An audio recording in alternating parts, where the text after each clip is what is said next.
Day 5 of Ravens OTAs practice just wrapped up. We'll go through all the updates from today. We also got some updates in the division. We also hear from Rashod Bateman, who just signed that contract extension this morning. All that and more in today's episode of the Flock Rundown. Ravens Flock.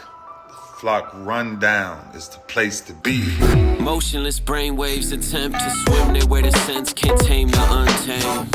What's up, Ravens fans? My name is Ryan, and welcome back to another episode of the Flock Rundown. The Ravens just got done day 5 of OTAs. Pretty good turnout. No Lamar Jackson. There were also some other absences. DeAndre Hopkins, Emory Jones still, Kyle Van Noy, Jake Hummel, Nnamdi Madubuike, and Kyle Hamilton. We had a special guest at OTAs practice today in John Gruden, so that was pretty cool to see. Let's get into some updates from practice today. The secondary had a strong day. Marlon Humphrey blew up a couple of plays behind the line of scrimmage.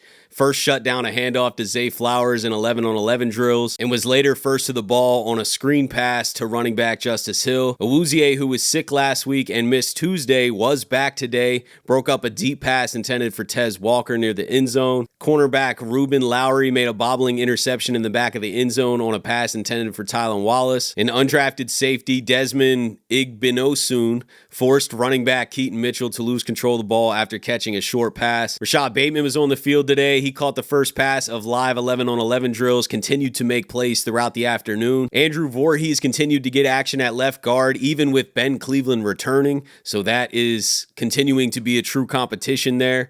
The kicking competition also continued. Today was John Hoyland's day. They both kicked on Tuesday, but they're back to rotating. John Hoyland finished 3 for 3 on field goal attempts in tempo drills after missing 3 field goals from long distance. Zach Orr also spoke to the media and said that they were trying out Jalen Armour-Davis at safety today, and said that they are still moving some pieces around with losing Brandon Stevens in the secondary, losing Ardarius Washington in the secondary, and said that he might be the smartest secondary player on the team. I've been pretty interested to see how this cornerback situation plays out with Awuzie and TJ Tampa and Jalen Armour-Davis, and I think we get a little bit of a clearer sight, that Jalen Armour-Davis is being used at safety with the Awuzie back, with TJ Tampa there too. I think that those are the two main options at outside corner, and then they're probably going to use Jalen Armour-Davis's versatility.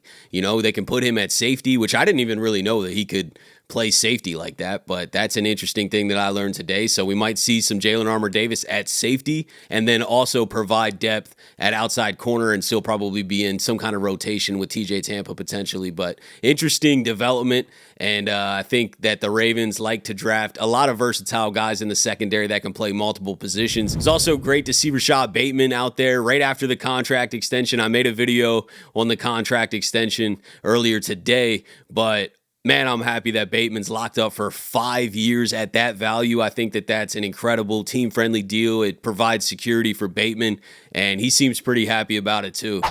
It was just two parties kind of met. We kind of been negotiating since the end of the season, and, it was something that both parties wanted to do, and it just made sense for both of us, and we worked it out. So I'm happy to be here, blessed and fortunate, so keep chasing the Super Bowl. How do you feel about signing extensions to the Ravens, my man? I feel amazing, blessed. The fans call you Balenciaga Bateman. Can you elaborate on that? There's more of it on the way, buddy.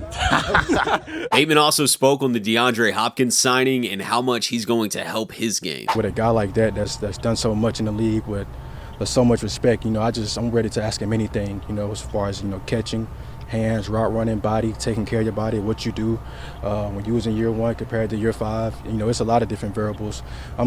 I'm a deep thinker, so I'm not like a one question guy. If I'm asked a question, I want to, keep digging until, I really figure out, the best way to do something. And D-Hop has already been a good vocal leader for us, as far as helping us with the young guys. And I definitely trust that he'll continue to help us out in that way. Another guy who just continues to get hyped throughout the entire OTAs is Odafe Oweh, and Zach Orr continued the hype train and spoke very highly of Odafe Oweh. He done it. He's another guy who came back, and he's always been in real good physical shape, man. But you can see he took it to another level. Like he's 20 pounds of muscle. I don't know how he did it, but I'm glad he did. But he's still fast. He's still got that fast, that twitchiness, and that explosiveness. So, this is a big year for Odafe. Like, we don't shy away from it. We all know what it is. It's a contract year for him. We know his individual goals. We know he wants to get accomplished. We know his team goals. He wants to be a centerpiece to help us, reach the Super Bowl. So he's took that approach. I think it's going to do wonders for his game because tackles are already scared of his speed, and he has ability to power. But I think with 20 extra pounds, that's going to make his power even better. So I'm excited for Odafe, man, and I think he approached his situation the right way. In a contract year, and he's been here. He's been here even in phase 1 and phase 2, and he's out here practicing, working his butt off, and he continues that mindset and keep putting the work he's putting in. It's going to pay off for him. I can't say it enough. I think this is going to be Odafe Oweh's biggest year of his career, and that is going to benefit this Ravens defense and team overall tremendously, man. I can't wait to see him ball out this year. And if he has an all-time type of year, don't be shocked if the Ravens do extend it. Moving away from OTAs, we got a big update in the division, and that is that Aaron Rodgers is now officially a Pittsburgh Steeler. Now, I don't think this moves the needle a ton. We saw what Aaron Rodgers did last year on the Jets. I think it's a little bit of a wild card scenario. Like, Aaron Rodgers could always tap back into a run of greatness. Like Aaron Rodgers is one of the all-time greats for sure. So I think that he could have some moments, but Pittsburgh's offense has not done well over the years. Rodgers is coming off a season where he didn't look very strong. They lost Pickens. I know they got Metcalf, but I just don't know if that's the greatest scenario. And I don't think it's the greatest scenario for Pittsburgh, who is trying to really, I guess they're trying to still compete and win a Super Bowl, but they really need to find a franchise quarterback, and it's just almost impossible when you're a fringe playoff team or an early exit playoff team every year. You're never going to have that top draft pick. I thought that there was a chance that they just let, Rudolph go out there or Will Howard and just, kind of have a down year a little bit and then get a high pick for the draft that's in Pittsburgh next year. But they're going with Aaron Rodgers. So here we are. We got Aaron Rodgers in the division. We'll get to see him twice a year, and I'm looking forward to it. But that's it from today. Not a ton of highlights from practice out there, but I wanted to go over what did happen at practice today and just talk about a couple other things. The big news from today is the Rashod Bateman extension, which I already dropped a video on. But let me know what you guys are thinking about everything that we talked about. Appreciate you guys, as always, for tuning in to another episode of the Flock Rundown. Have a beautiful rest of your day, and I'll let the greatest linebacker in the history of the game take us out. Ravens Flock. The Flock Rundown is the place to be. My man Ryan has been a lifelong Ravens fan since he was born. The Flock Rundown.